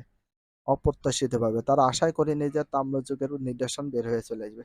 একই সময় 1922 থেকে 1923 খ্রিস্টাব্দে দয়ারাম সাহানির প্রচেষ্টায় পাঞ্জাবের পশ্চিম দিকে মন্টগোমারি জেলায় হরপ্পা নামক স্থানে প্রাচীন সভ্যতার নিদর্শন আবিষ্কৃত হয়। কত সালে এটা? 1922 অথবা 23, 1922 থেকে 23 সালে দয়ারাম সাহানির প্রচেষ্টা, দয়ারাম সাহানির দয়ারাম সাহানির দয়ারাম সাহানির প্রচেষ্টা পাঞ্জাবের কোথায়? পাঞ্জাবের পশ্চিম দিকে। পাঞ্জাবের কোথায়? পশ্চিমে দিকে মন্টগোমারি জেলায়। কোন জেলায়? মন্টগোমারি জেলায়। কোন জেলায়? মন্টগোমারি হরপ্পা নামক স্থানে প্রাচীন সভ্যতার নিদর্শন আবিষ্কৃত হয়। জন মার্শালের নেতৃত্বে পুরাতত্ত্ব বিভাগ অনুসন্ধান চালিয়ে আরও বহু নিদর্শন আবিষ্কার করে। যে পিকচারটা বা মানচিত্র দেখতে পাচ্ছি, এটা সিন্ধু সভ্যতার মানচিত্র। তো এখানে সিন্ধু সভ্যতা নিয়ে একটা মানচিত্র তৈরি করা হয়েছে। কোন কোন দেশ আছে দেখো: ইন্দো আর্য অনুপ্রবেশ, খাইবার গান, হরপ্পা, সিন্ধু নদ, মহেঞ্জোদারো, বেলুচিস্তান, পাঞ্জাব, কুরুক্ষেত্র, হিন্দুস্তান, তিব্বত, হিমালয়, সিন্ধু, বেঙ্গল, দাক্ষিণ্য আরব সাগর, তামিলনাড়ু, বঙ্গোপসাগর, শ্রীলঙ্কা, প্রাচীন ভারত, সিন্ধু সভ্যতা। এটা হচ্ছে প্রাচীন ভারতের সিন্ধু সভ্যতা। তো এখানে সবুজ কালারে যেটা দেখা যাচ্ছে এটা কিন্তু প্রাচীন ভারতের সিন্ধু সভ্যতা বিষয়। অরিজিনালি যে মানচিত্রটা আছে সেটা সিন্ধু সভ্যতা মানচিত্র হিসাবে দেখানো হয়েছে। তো সিন্ধু সভ্যতা মানচিত্রে ভৌগোলিক অবস্থানগুলো আলোচনা করি। ভৌগোলিক অবস্থান, উপমহাদেশের প্রাচীনতম সিন্ধু সভ্যতা বিস্তৃত বিশাল এলাকা জুড়ে। তাহলে উপমহাদেশের প্রাচীনতম কি সভ্যতা বিশাল এলাকা জুড়ে? সিন্ধু সভ্যতা। কোন সভ্যতা? সিন্ধু সভ্যতা। উপমহাদেশের প্রাচীনতম কোন সভ্যতা বিস্তৃতি বিশাল এলাকা জুড়ে? সিন্ধু সভ্যতা। তাহলে প্রাচীনতম সিন্ধু সভ্যতা বিস্তৃতি বিশাল এলাকা জুড়ে রয়েছে উপমহাদেশে। কোথায়? উপমহাদেশে। মহেঞ্জোদারো ও হরপ্পাতে এই সভ্যতার নিদর্শন সবচেয়ে বেশি আবিষ্কৃত হয়েছে। তাহলে কোথায় সিন্ধু সভ্যতা সবচেয়ে নিদর্শন বেশি আবিষ্কৃত হয়েছে? হরপ্পা, মহেঞ্জোদারো এবং হরপ্পাতে সবচেয়ে বেশি নিদর্শন আবিষ্কৃত হয়েছে। তাহলে মহেঞ্জোদারো, হরপ্পা কোন সভ্যতার নিদর্শন সবচেয়ে বেশি আবিষ্কৃত হয়েছে? সিন্ধু সভ্যতার। তা সত্ত্বেও ওই সভ্যতা শুধু সিন্ধু অববাহিকা বা ওই দুটি শহরের মধ্যে সীমাবদ্ধ ছিল না। পাকিস্তানের পাঞ্জাব, সিন্ধু প্রদেশ, ভারতের পাঞ্জাব, রাজস্থান, গুজরাটের বিভিন্ন অংশ এই সভ্যতার নিদর্শন পাওয়া গেছে। তাহলে পাকিস্তানের পাঞ্জাবে পাওয়া গেছে সিন্ধু সভ্যতা প্রদেশ, ভারতের পাঞ্জাব, রাজস্থান, গুজরাটের বিভিন্ন অংশ সিন্ধু সভ্যতার নিদর্শন পাওয়া গেছে। ঐতিহাসিকরা মনে করেন পাঞ্জাব থেকে আরব সাগর পর্যন্ত বিস্তীর্ণ ভৌগোলিক এলাকা জুড়ে সিন্ধু সভ্যতা গড়ে উঠেছিল। তাহলে সিন্ধু সভ্যতা কোন এলাকা পর্যন্ত গড়ে উঠেছিল? পাঞ্জাব থেকে আরব সাগর পর্যন্ত। কোন পর্যন্ত? পাঞ্জাব থেকে আরব সাগর পর্যন্ত বিস্তীর্ণ ভৌগোলিক এলাকা জুড়ে সিন্ধু সভ্যতা গড়েছিল। তাহলে সিন্ধু সভ্যতা কোন এলাকা জুড়ে গড়ে উঠেছিল? পাঞ্জাব থেকে আরব সাগর পর্যন্ত। একক কাজ, ভারত ও পাকিস্তানের কোন কোন অঞ্চলে সিন্ধু সভ্যতার নিদর্শন পাওয়া গেছে। তাহলে ভারত অথবা পাকিস্তানের কোন কোন অঞ্চলে। অঞ্চলগুলো আলাদা আলাদা তালিকা প্রস্তুত করো। এখানে তালিকা প্রস্তুত করা বলা হয়েছে। দেখো, সময়কাল। সিন্ধু সভ্যতার সময়কাল সম্পর্কে ঐতিহাসিকদের মধ্যে বিভিন্ন মতভেদ রয়েছে। কেউ কেউ মনে করেন 3500 খ্রিস্টপূর্বাব্দ থেকে 1500 খ্রিস্টপূর্বাব্দ পর্যন্ত সিন্ধু সভ্যতার উত্থান পতনের একটা কাল ছিল। তাহলে কত? 3500 থেকে 1500 খ্রিস্টপূর্বাব্দ পর্যন্ত সিন্ধু সভ্যতার একটা উত্থান পতনের কাল ছিল। আবার কোনো কোনো ঐতিহাসিক মনে করেন আর্য জাতির আক্রমণের ফলে 1500 অথবা 1400 খ্রিস্টপূর্বাব্দে সিন্ধু সভ্যতার অবসান ঘটে। কোনো কোনো ঐতিহাসিক আবার মনে করে। তবে মর্টিমার হুইলের মনে করেন এই সভ্যতার সময়কাল হচ্ছে 2500 থেকে 1500 খ্রিস্টপূর্বাব্দ পর্যন্ত। তাহলে 2500 থেকে 1500 খ্রিস্টপূর্বাব্দ পর্যন্ত কে মনে করেন? মর্টিমার হুইলার মনে করেন। রাজনৈতিক অবস্থান, রাজনৈতিক অবস্থানটা কেমন ছিল?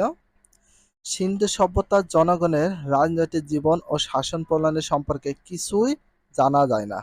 তাহলে সিন্ধু সভ্যতার কি কি সম্পর্কে একেবারে কিছুই জানা যায়নি? একটা হচ্ছে রাজনৈতিক জীবন এবং শাসন প্রণালী সম্পর্কে। রাজনৈতিক জীবন ও শাসন প্রণালী সম্পর্কে একেবারে কিছু জানা যায়নি কোন সভ্যতায়? তাহলে রাজনৈতিক জীবনের শাসন প্রণালী সম্পর্কে কিছুই জানা যায়নি কোন সভ্যতায়? সিন্ধু সভ্যতার।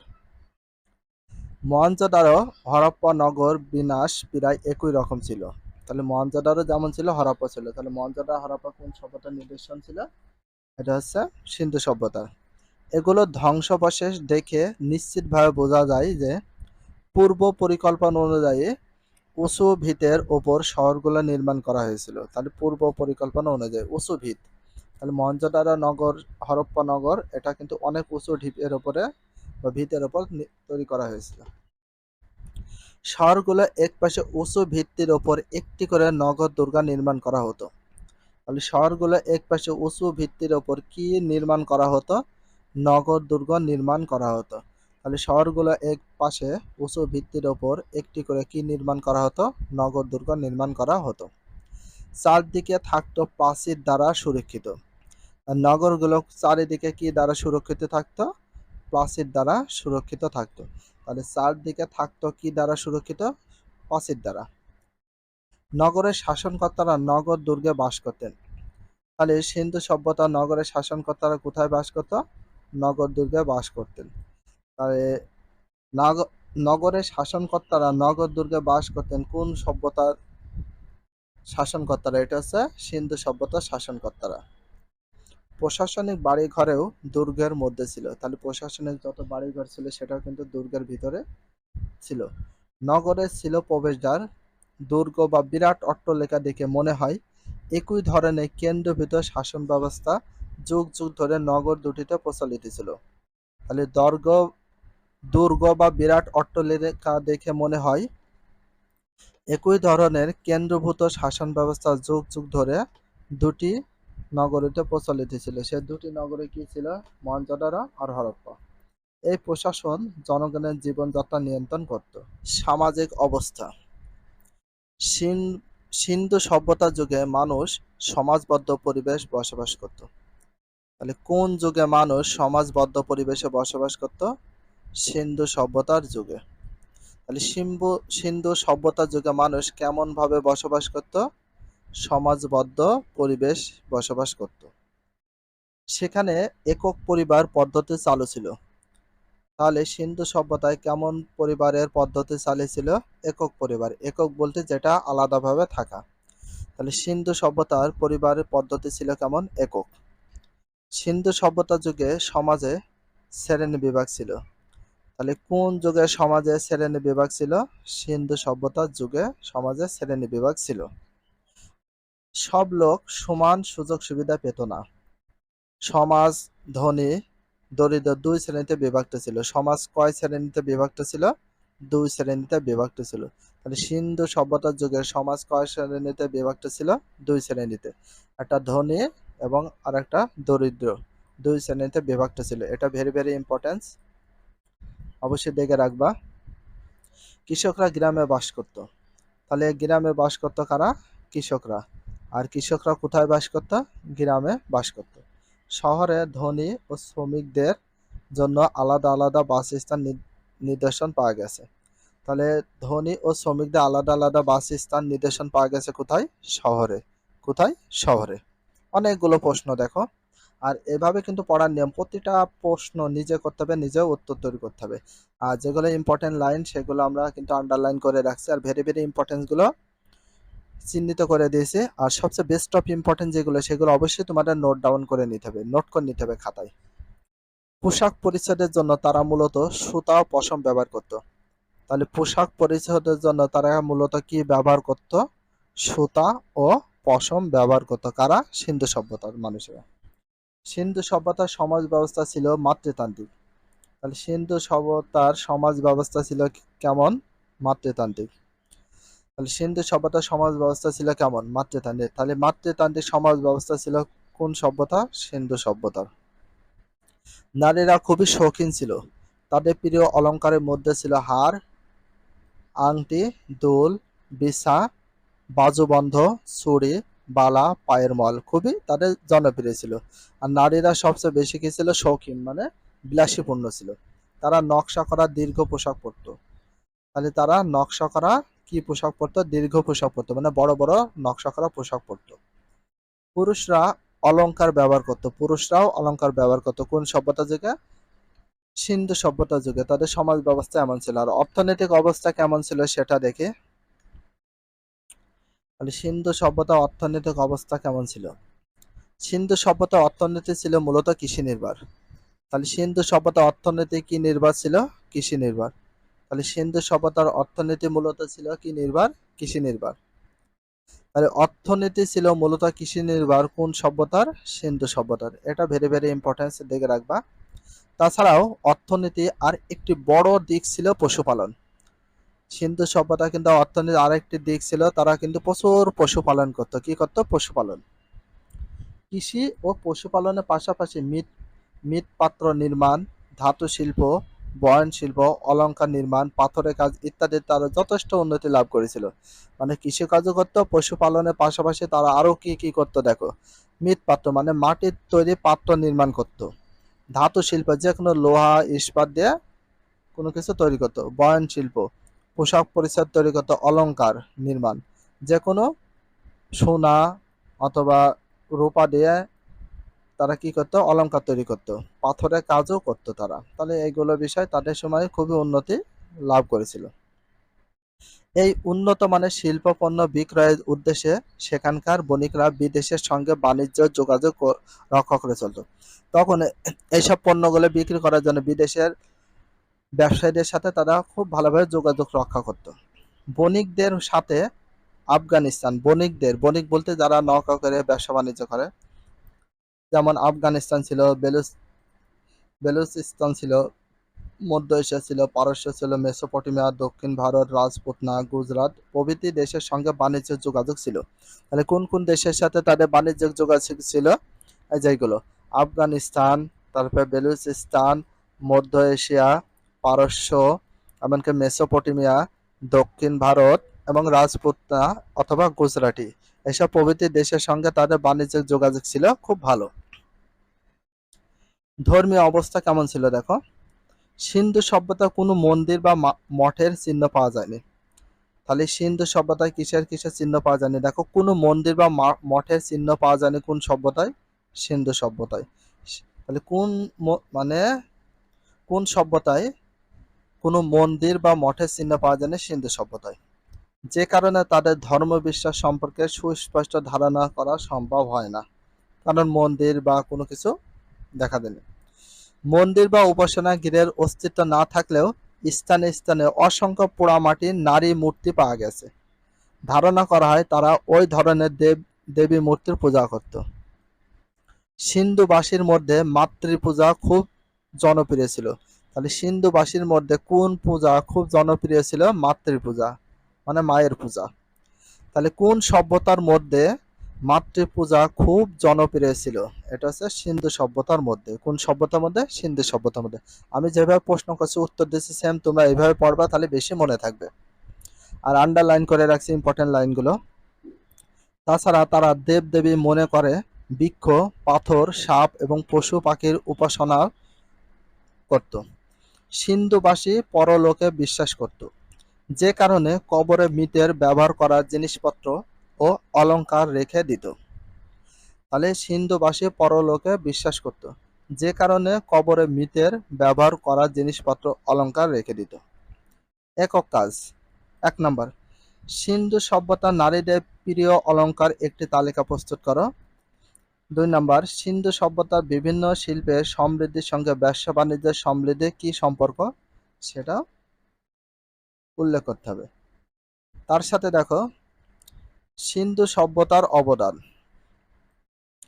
পৃথিবীর প্রাচীনতম সভ্যতাগুলোর মধ্যে অন্যতম হচ্ছে সিন্ধু সভ্যতা। তাহলে পৃথিবীর প্রাচীনতম সভ্যতাগুলোর মধ্যে অন্যতম হচ্ছে কোনটা ছিল? সিন্ধু সভ্যতা। তাহলে এটা ভেরি ভেরি ইম্পর্টেন্স, তোমরা অবশ্যই দেখবা 13 পৃষ্ঠায় এই বিষয়গুলো রয়েছে। পৃথিবীর প্রাচীনতম সভ্যতাগুলোর মধ্যে অন্যতম হচ্ছে কোন সভ্যতা? সিন্ধু সভ্যতা। এটা very very importance, best of important, best of importance করছেন। নিম্নে এই সভ্যতা অবদান আলোচনা করা হলো। নগর পরিকল্পনা। দেখো নগর পরিকল্পনা ভিতরে কি কি আছে একটু দেখি। সিন্ধু সভ্যতা এলাকায় যেসব শহর আবিষ্কৃত হয়েছে তার মধ্যে হরপ্পা মহেঞ্জোদারো সবচেয়ে বড় শহর। তাহলে সিন্ধু সভ্যতা এলাকায় যেসব শহর আবিষ্কৃত হয়েছে তার মধ্যে সবচেয়ে বড় শহর কোনটা ছিল? হরপ্পা আর মহেঞ্জোদারো। এটা ভেরি ভেরি ইম্পর্টেন্স। তাহলে কোন হরপ্পা মহেঞ্জোদারো সবচেয়ে বড় শহর ছিল কোন এলাকার? সিন্ধু সভ্যতার এলাকার। ঘর বাড়ি সবই পোড়া মাটি বা রোদে পোড়ানো ইট দিয়ে তৈরি। যত ঘর বাড়ি ছিল সব রোদে পোড়ানো ইট আর হচ্ছে পোড়ামাটি বা রোদে পোড়ানো ইট দিয়ে তৈরি।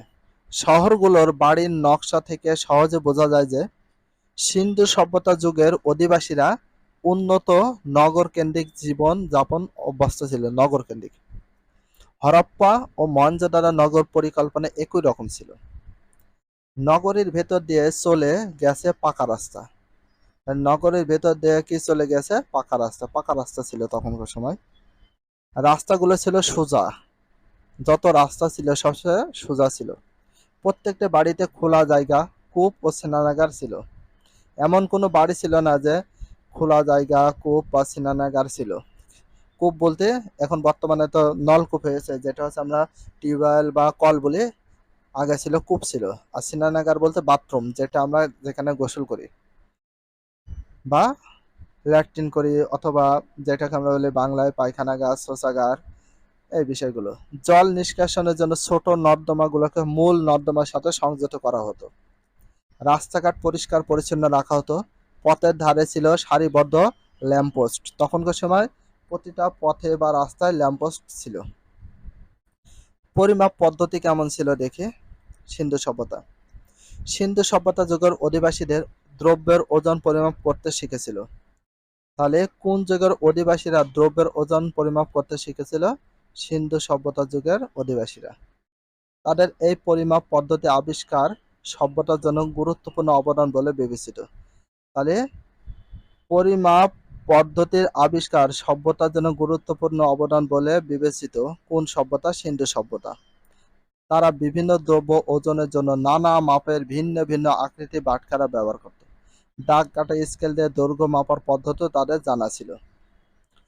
তো এটা হচ্ছে আমাদের 13 পৃষ্ঠার পড়া আলোচনা করা হলো। যাদের একটু দেখে নেওয়ার বা আন্ডারলাইন করার ইচ্ছা, তারা আন্ডারলাইন করে রাখতে পারো এইভাবে, যাতে তোমাদের পড়তে বা বুঝতে সুবিধা হয়। তোমাদের সবসময় একটা কথাই বলে ভালো করে রিডিংগুলো পড়তে হবে। শিল্প, ফার্স্ট আছে শিল্প। সিন্ধু সভ্যতা যুগের অধিবাসীদের শিল্পবোধক সম্পর্কে আলোচনা করতে গেলে প্রথমে মৃৎশিল্পের কথা বলতে হয়। তাহলে সিন্ধু সভ্যতা যুগের অধিবাসীদের শিল্পবোধ সম্পর্কে আলোচনা করতে গেলে প্রথমে কোন শিল্পের কথা বলতে হয়? সেটা হচ্ছে মৃৎশিল্পের কথা বলতে হয়। মৃৎশিল্প বলতে মাটি দিয়ে তৈরি বিভিন্ন ধরনের শিল্প ছিল। তাহলে সিন্ধু সভ্যতা যুগে মৃৎশিল্পের কথা বলতে হয় কোন যুগের শিল্পকে? এটা সিন্ধু সভ্যতা যুগের শিল্পকে, অধিবাসীদের শিল্পকে। তারা কুমারের চাকার ব্যবহার জানতো এবং তারা সাহায্যে সুন্দর মাটির পাত্র বানাতে পারত। তারা কুমারের চাকার ব্যবহার জানতো, তারা কুমারের চাকার ব্যবহার তার সাহায্যে সুন্দর মাটির পাত্র বানাতে পারত, যেটা আমাদের বর্তমানে অনেক এলাকায় বা আমাদের গ্রামেও ছিল বা আছে এখন পর্যন্ত। তো পাত্রগুলোর গায়ে অনেক সময় সুন্দর সুন্দর নকশা আঁকা থাকতো। কিসের পাত্র? কুমার, যেটা মাটির শিল্পে তৈরি করা হতো, মাটি দিয়ে যেগুলো তৈরি করা হতো। তাঁতিরা বয়ন শিল্পে পারদর্শী ছিল। তাহলে তাঁতিরা কোন শিল্পে পারদর্শী ছিল? বয়ন শিল্প পারদর্শী ছিল। তাহলে সিন্ধু সভ্যতা যুগের কুমারেরা চাকার ব্যবহার জানতো, সেটা দিয়ে বিভিন্ন সুন্দর সুন্দর পাত্র তৈরি করত। ধাতুর সাহায্যে আসবাবপত্র, অস্ত্র, অলংকার তৈরি করা হতো। তাহলে ধাতুর সাহায্যে আসবাবপত্র, অস্ত্র, অলংকার তৈরি করা হতো কোন যুগে? সিন্ধু সভ্যতা যুগে তৈরি করা হতো। তারা তামা ও টিনের মিশ্রণে ব্রোঞ্জ তৈরি করতে শিখেছিল। আচ্ছা, ব্রোঞ্জ তৈরি হয় কি দিয়ে? তামা ও টিন দিয়ে। তাহলে তামা ও টিন দিয়ে কি তৈরি হয়? ব্রোঞ্জ তৈরি হয়। এগুলো প্রশ্ন করছি, দেখো। তামা ও টিনের মিশ্রণে কি তৈরি করতে শিখেছিল? ব্রোঞ্জ। তাহলে তামা ও টিন দিয়ে কি তৈরি হয়? ব্রোঞ্জ তৈরি হয়। আর ব্রোঞ্জ তৈরি করতে কি কি লাগে? তামা ও টিন। কারিগররা রূপা, তামা, ব্রোঞ্জ প্রভৃতি দ্বারা তৈজসপত্র তৈরি করত। আর এই কারিগররা রূপা, তামা, ব্রোঞ্জ দিয়ে বিভিন্ন ধরনের তৈজসপত্র বা জিনিসপত্র তৈরি করত। তাছাড়া সোনা, রূপা, তামা, ইলট্রাম ও ব্রোঞ্জ ইত্যাদি ধাতু অলংকার তৈরি করতে তারা পারদর্শী ছিল। তারা বেশিরভাগ সোনা দিয়ে তৈরি করত, অথবা রূপা দিয়ে, তারপর তামা দিয়ে, আরও কি ইলট্রাম বা ব্রোঞ্জ দিয়ে তারা বিভিন্ন ধরনের অলংকার তৈরি করতে পারদর্শী ছিল। কোন যুগের? সিন্ধু সভ্যতা যুগের মানুষেরা। তার মানে অনেক ভালো উন্নত ছিল সিন্ধু সভ্যতা যুগের মানুষ সব দিক থেকে। তো তাদের অলংকারের মধ্যে ছিল আংটি, বালা, নাকফুল, গলার হার, কানের দুল, বাজুবন্ধ ইত্যাদি উল্লেখযোগ্য ছিল। তাদের সময় বিভিন্ন ধরনের অলংকার ছিল। কি কি অলংকার তারা তৈরি করতে উল্লেখযোগ্য ছিল? সিন্ধু সভ্যতা যুগে কি কি অলংকারের উল্লেখযোগ্য ছিল? আংটি ছিল, বালা ছিল, নাকফুল ছিল, গলার হার, কানের দুল, বাজুবন্ধ ছিল উল্লেখযোগ্য অলংকার। সিন্ধু সভ্যতা যুগের অধিবাসীরা লোহার ব্যবহার জানতো না। তাহলে কোন যুগের অধিবাসীরা লোহার ব্যবহার জানতো না? সিন্ধু সভ্যতা যুগের অধিবাসীরা। তাহলে সিন্ধু সভ্যতা যুগের অধিবাসীরা কিসের ব্যবহার জানতো না? লোহার ব্যবহার জানতো না। ধাতু ছাড়া দামি পাথরের সাহায্যে অলংকার তৈরি করতেও তারা পারত। হাতির দাঁত সহ অন্যান্য হস্তশিল্পের দক্ষ কারিগর ছিল। হাতির দাঁত দিয়েও তারা বিভিন্ন ধরনের কারিগরি জিনিস তৈরি করত। দলীয় কাজ। সিন্ধু সভ্যতা যুগের অধিবাসীরা যে যে শিল্পে পারদর্শী ছিল তার একটি তালিকা তৈরি করো। স্থাপত্য ভাস্কর্য। সিন্ধু সভ্যতা যুগের অধিবাসীরা গুরুত্বপূর্ণ এবং চমৎকার স্থাপত্য শৈলীর নিদর্শন দেখে বা রেখে গেছে। সেখানে ২ কক্ষ থেকে ২৫ কক্ষের বাড়ির সন্ধান পাওয়া গেছে। তাহলে ২ কক্ষ থেকে ২৫ কক্ষের কিসের বাড়ির সন্ধান পাওয়া গেছে। ২ কক্ষ থেকে ২৫ কক্ষের বাড়ির সন্ধানও তখনকার সময় পাওয়া গেছে। তাহলে দেখো, এই যে বৃহত্তর স্নানাগার, তো স্নানাগার বলতে তাহলে বৃহত্তর স্নানাগার বলতে তো এই স্নানাগার এত পরিমাণ বড় ছিল, এখানে আগে মানুষ কি করতো, গোসল করতো। প্রাচীন বা সিন্ধু সভ্যতা যুগের মানুষ খুব সুন্দর করে এখানে পানি, যেমন আমরা বর্তমানে সুইমিং পুল বলি, সুইমিং পুলে গোসল করি, বাট তখনকার সময় ছিল বৃহত্তর স্নানাগার, এখানে সবাই মিলেমিশে গোসল করা যেত পুকুর মতো। এটা অনেক বড় ধরনের মানুষেরা গোসল করতো, রাজারা। আবার কোথাও ২-৩ তলা ঘরে অস্তিত্ব আবিষ্কার করা হয়ে গেছে। এমনকি ২ থেকে ৩ তলা ঘরেরও আবিষ্কার হয়েছে কোথায়, সিন্ধু সভ্যতা যুগে। যেটা মহেঞ্জোদারো স্থাপত্যের উল্লেখযোগ্য উদাহরণ হলো বৃহত্তর মিলনায়তন। তাহলে মহেঞ্জোদারো স্থাপত্যের উল্লেখযোগ্য উদাহরণ হলো বৃহত্তর মিলনায়তন। এই বৃহত্তর মিলনায়তন কোথায়, কোন যুগের সভ্যতা, কোন যুগের বা কোন সভ্যতার ছিল? সিন্ধু সভ্যতা ছিল বৃহত্তর মিলনায়তন। কোন সভ্যতায় বা কোন সভ্যতার যুগে তৈরি হয়েছিল বৃহত্তম মিলনায়তনটা? সিন্ধু সভ্যতা যুগে। সিন্ধু সভ্যতা বৃহত্তম মিলনায়তনের কত ফুট জায়গা জুড়ে তৈরি হয়েছিল? ৮০ ফুট জায়গা জুড়ে। কত ফুট জায়গা? ৮০ ফুট জায়গা জুড়ে। এটা কোন শহরে তৈরি হয়েছিল? মহেঞ্জোদারো শহরে। কোন শহরে? মহেঞ্জোদারো শহরের এটা উল্লেখযোগ্য স্থাপত্য। এটা অনেক ভেরি ভেরি ইম্পর্টেন্স জায়গা রাখবা। তাছাড়া বিশাল এক প্রাসাদের সন্ধান পাওয়া গেছে। হরপ্পাতে বিরাট আকারের শস্যাগারও পাওয়া গেছে। বিরাট আকারে শস্যাগার পাওয়া গেছে কোথায়? হরপ্পাতে। তাহলে বিরাট আকারে শস্যাগার পাওয়া গেছে কি? হরপ্পাতে। বিশাল এক সন্ধান পাওয়া গেছে হরপ্পা। তো মহেঞ্জোদারোতে একটি বৃহত্তর স্নানাগার এর নিদর্শন পাওয়া গেছে, যার মাঝখানে বিশাল চৌবাচ্চাটি ছিল সাঁতার কাটার উপযোগী। তাহলে মহেঞ্জোদারোতে একটি বৃহত্তর স্নানাগার নিদর্শন পাওয়া গেছে, যার বিশাল চৌবাচ্চাটি ছিল সাঁতার কাটা উপযোগী, সেটা হচ্ছে মহেঞ্জোদারোতে। বৃহত্তর স্নানাগার আর বৃহত্তর মিলনায়তন এটা পাওয়া গেছে কোথায়? মহেঞ্জোদারোতে। আর হরপ্পাতে শুধু পাওয়া গেছে বিশাল এক আকারের শস্যাগার। ভাস্কর্য শিল্পে সিন্ধু সভ্যতা যুগে অধিবাসীদের দক্ষতা ছিল। ভাস্কর্য শিল্প যেমন এই যে শিলমোহর, এই যে হাতি, ঘোড়া, গরু, এসব যে শিল্পকার্য ছিল, ভাস্কর্য, যেটাকে আমরা বলি মূর্তি, দক্ষতা ছিল ভালো। তাহলে ভাস্কর্য শিল্পে কোন যুগের অধিবাসীদের দক্ষতা ছিল? সিন্ধু সভ্যতা যুগের অধিবাসীদের অনেক দক্ষতা ছিল। পাথরে খোদিত ভাস্কর্যের সংখ্যা কম হলেও সেগুলোর শৈল্পিক বা কারিগরি দক্ষতা ছিল উল্লেখ করার মতো। এ যুগে মোট ১৩টি ভাস্কর্য মূর্তি পাওয়া গেছে। তাহলে বর্তমানে কয়টি ভাস্কর্য মূর্তি পাওয়া গেছে? ১৩টি। কয়টি পাওয়া গেছে? ১৩টি। এটা ভেরি ভেরি ইম্পর্টেন্স। কোথায় পাওয়া গেছে? সিন্ধু সভ্যতা যুগে। চুনাপাথর তৈরি একটি মূর্তির মাথা পাওয়া গেছে। চুনাপাথরের তৈরি একটি মূর্তির মাথা পাওয়া গেছে মহেঞ্জোদারোতে। এটা পাওয়া গেছে কোথায়? মহেঞ্জোদারোতে। বেশিরভাগ সিন্ধু সভ্যতা যুগের মহেঞ্জোদারোতে ১৩টি ভাস্কর্য মূর্তি পাওয়া গেছে। কয়টি ভাস্কর্য মূর্তি পাওয়া গেছে? ১৩টি।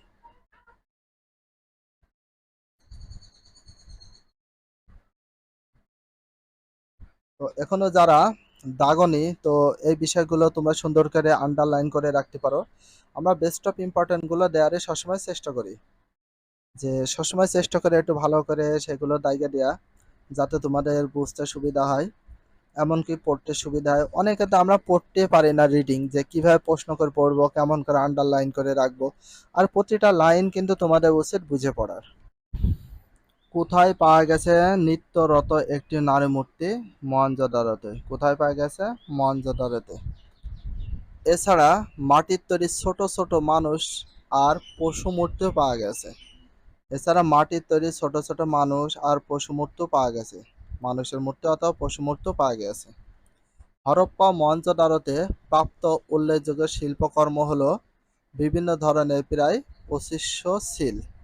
তাহলে হরপ্পা মহেঞ্জোদারোতে প্রাপ্ত উল্লেখযোগ্য শিল্পকর্ম হলো বিভিন্ন ধরনের কত? ২৫০০ সিল পাওয়া গেছে। তাহলে ২৫০০ সিল পাওয়া গেছে হরপ্পার মহেঞ্জোদারো। কোথায় পাওয়া গেছে ২৫০০ সিল?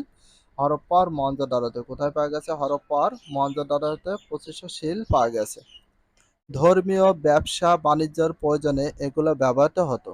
মিশরের সভ্যতার ভিতরে কি কি আছে একটু দেখি। আফ্রিকা মহাদেশের উত্তর পূর্ব অংশে অবস্থিত দেশটির নাম ইজিপ্ট বা মিশর। ইজিপ্ট কি জাতীয় শব্দ? তো এখানে দেখো, তাহলে আফ্রিকা মহাদেশের উত্তর পূর্ব অংশে অবস্থিত দেশটির নাম ইজিপ্ট বা মিশর। ইজিপ্ট হচ্ছে ইংলিশ শব্দ, আর ইজিপ্টের বাংলা হচ্ছে মিশর। তাহলে কোন মহাদেশের উত্তর পূর্ব অংশে অবস্থিত? তাহলে আফ্রিকা মহাদেশের উত্তর পূর্ব অংশে অবস্থিত। তাহলে ইজিপ্ট ও মিশর কোন দিকে অবস্থিত? উত্তর পূর্ব অংশে অবস্থিত। উত্তর পূর্ব অংশে অবস্থিত কোন মহাদেশের? আফ্রিকা মহাদেশের। তাহলে ইজিপ্ট বা মিশর কোন মহাদেশে অবস্থিত? আফ্রিকা মহাদেশে। তাহলে আফ্রিকা মহাদেশ কোন দিকে অবস্থিত? উত্তর পূর্ব অংশে অবস্থিত। এটা ভেরি ভেরি ইম্পর্টেন্স। খ্রিস্টপূর্ব 5000 থেকে 3200 অব্দ পর্যন্ত নীল নদের অববাহিকায় একটি সমৃদ্ধ সভ্যতা উদ্ভব হয়। তাহলে কত হাজার পূর্বে? 5000 খ্রিস্টপূর্বাব্দ থেকে 3200 খ্রিস্টপূর্বাব্দ পর্যন্ত নীল নদের অববাহিকায় একটি সমৃদ্ধ সভ্যতা উদ্ভব হয়, যা মিশরের সভ্যতা নামে পরিচিত। এটা হচ্ছে কোন সভ্যতা নামে পরিচিত? মিশরের সভ্যতা নামে পরিচিত। এই সময় থেকে মিশর প্রাচীন সভ্যতায় বিভিন্ন গুরুত্বপূর্ণ অবদান রাখতে শুরু করে। বিভিন্নভাবে অবদান রাখতে শুরু করে কারা? মিশরীয়রা। তো প্রাচীন মিশরের সভ্যতার মানচিত্র এখান দিয়ে আছে। এই যে যেটা দেখতে পাচ্ছ, এটা হচ্ছে প্রাচীন মিশরের সভ্যতার মানচিত্র। তো মানচিত্রের ভিতর অনেক দেশ আছে, দেখো অনেক এলাকা অঞ্চল আছে। তো এখানে তো প্রাচীন মিশরের সভ্যতার মানচিত্র, এখানে দেখো 3200 খ্রিস্টপূর্বাব্দ থেকে প্রথম রাজবংশের শাসন আমল শুরু হয়। তাহলে প্রথম রাজবংশের শাসন আমল শুরু হয় কত খ্রিস্টপূর্বাব্দ থেকে? 3200 খ্রিস্টপূর্বাব্দ পর্যন্ত। এটা ভেরি ভেরি ইম্পর্টেন্ট, দেখে রাখো যে প্রথম রাজবংশের শাসন আমল শুরু হয় কত? 3200 খ্রিস্টপূর্বাব্দ পর্যন্ত। Very very important. এই সময় থেকে মিশরে ঐতিহাসিক যুগের সূচনায়। তাহলে মিশরের ঐতিহাসিক যুগের সূচনায় কত খ্রিস্টপূর্বাব্দ থেকে? 3200 খ্রিস্টপূর্বাব্দ পর্যন্ত। তাহলে প্রথম রাজবংশের শাসনের আমল শুরু হয় কত? 3200 খ্রিস্টপূর্বাব্দ পর্যন্ত। একই সময়ে নারমার বা মেনেস হন একধারে মিশরের প্রথম নরপতি ও পুরোহিত। তাহলে একই সময় নারমার বা মেনেস হন একধারে মিশরের প্রথম নরপতি বা পুরোহিত। মিশরের প্রথম নরপতি বা পুরোহিত ছিল নারমার বা মেনেস। নারমার বা মেনেস হন। নারমার বা মেনেস হন মিশরের প্রথম নরপতি পুরোহিত। তাহলে এটা ভেরি ভেরি ইম্পর্টেন্স, দেখে রাখতে হবে তোমাদের। তিনি প্রথম ফারাও এর মর্যাদা লাভ করেন। তাহলে প্রথম মিশরের ফারাও মর্যাদা লাভ করেন কে? নারমার ও মেনেস। তাহলে মিশরের প্রথম ফারাও মর্যাদা লাভ করেন কে? নারমার ও মেনেস। এরপর থেকে ফারাওদের অধীনে মিশর প্রাচীন বিশ্ব সভ্যতা অগ্রগতিতে একের পর এক উল্লেখযোগ্য অবদান রাখতে সক্ষম হয়। ভৌগোলিক অবস্থান দেখে মিশরের তিনটি মহাদেশ দ্বারা ঘিরে থাকা মিশরের ভৌগোলিক অবস্থান অত্যন্ত গুরুত্বপূর্ণ। তাহলে মিশর কয়টি ভৌগোলিক অবস্থান দ্বারা ঘিরে রয়েছে? তিনটি মহাদেশ। তাহলে তিনটি মহাদেশ দ্বারা ঘিরে থাকা মিশরের ভৌগোলিক অবস্থান অত্যন্ত গুরুত্বপূর্ণ। তাহলে মিশর কয়টি মহাদেশ দ্বারা ঘিরে রয়েছে? তিনটি। এটা ভেরি ভেরি ইম্পর্টেন্ট, দেখে রাখো। দেশটি এশিয়া, আফ্রিকা, ইউরোপ। তাহলে এশিয়া, আফ্রিকা, ইউরোপ তিনটি মহাদেশে ঘিরে রেখেছে মিশরকে। পরিবেষ্টিত ভূমধ্য সাগরের উপকূলে অবস্থিত মিশর। তাহলে তিনটি মহাদেশ দ্বারা পরিবেষ্টিত ভূমধ্য সাগরের উপকূলে অবস্থিত কোন দেশ? মিশর। তাহলে এশিয়া, আফ্রিকা, ইউরোপ এই তিনটি মহাদেশ দ্বারা ঘিরে রেখেছে কাকে? মিশরকে। এর উত্তরে ভূমধ্যসাগর, পূর্বে লোহিত সাগর, পশ্চিমে সাহারা মরুভূমি। তাহলে এর উত্তরে কি সাগর? ভূমধ্য সাগর, এবং পূর্বে লোহিত সাগর, আর পশ্চিমে সাহারা মরুভূমি, দক্ষিণে সুদান, আর আফ্রিকার অন্যান্য দেশ। এর মোট আয়তন প্রায় 4 লক্ষ বর্গমাইল। তাহলে এর মোট আয়তন কত? 4 লক্ষ বর্গমাইল। তাহলে মিশরের মোট আয়তন কত? 4 লক্ষ বর্গমাইল। মিশরের মোট আয়তন কত? 4 লক্ষ বর্গমাইল। সময়কাল মিশরীয় সভ্যতা 2500 বছরের বেশি সময়ব্যাপী স্থায়ী ছিল। তাহলে মিশরের সভ্যতা কত বছর বেশি সময় স্থায়ী ছিল? 2500 বছরেরও বেশি। তাহলে মিশরের সভ্যতা কত বছরের বেশি সময় ব্যাপী স্থায়ী ছিল? 2500 বছর বেশি সময় ধরে স্থায়ী ছিল। এটা ভেরি ভেরি ইম্পর্টেন্স। তাহলে 2500 বছরের বেশি সময় ব্যাপী স্থায়ী ছিল কোন সভ্যতা? মিশরের সভ্যতা। কোন সভ্যতা? মিশরের সভ্যতা। প্রাচীন মিশরের নিরবচ্ছিন্ন ও দীর্ঘ ইতিহাসের সূচনা হয় 5000 খ্রিস্টাব্দে। তাহলে প্রাচীন মিশরের নিরবচ্ছিন্ন ও দীর্ঘ ইতিহাসের সূচনা হয় কত খ্রিস্টাব্দে? 5000 খ্রিস্টপূর্বাব্দ থেকে। বিশেষ করে নবপলীয় যুগে। নবপলীয়, বিশেষ করে কোন যুগে? নবপলীয়। আর নবপলীয় মানে নতুন যুগে। তো এখন পর্যন্ত যারা আন্ডারলাইন করেনি আরেকবার তোমাদের রিপিট করে দেখে দিয়েছি, আন্ডারলাইনটা করে নেওয়ার প্রতিটা ইম্পর্টেন্স লাইনগুলো আমরা আন্ডারলাইন করে দিয়েছি। For this reason you have to read underline করছেন। আর ফার্স্ট টাইম আরেকটা কথা বলি, প্রতিটা লাইনের ভিতরে বিভিন্ন ধরনের প্রশ্ন থাকে বা নিজে প্রশ্ন করতে হবে, নিজে উত্তর দিতে হবে, তাহলে সবচেয়ে বেশি মনে থাকবে। ভিডিওটি এখানে শেষ করছি। যদি ভিডিওটি ভালো লাগে চ্যানেলে সাবস্ক্রাইব করতে হলে ফলো করে দিও, তার সাথে একটা লাইক এবং একটা কমেন্ট করে দাও। নেক্সট ভিডিও পাওয়ার জন্য অবশ্যই বেল আইকনটা অল করে রাখো, যাতে নিউ ভিডিও আপলোডের সাথে সাথে সর্বপ্রথম তোমাদের কাছে নোটিফিকেশনটা পৌঁছে যায়। If you love this video please subscribe my channel, like comment share, hit the bell icon for getting next video. So everyone take care, love you, আল্লাহ হাফেজ, বাই বাই।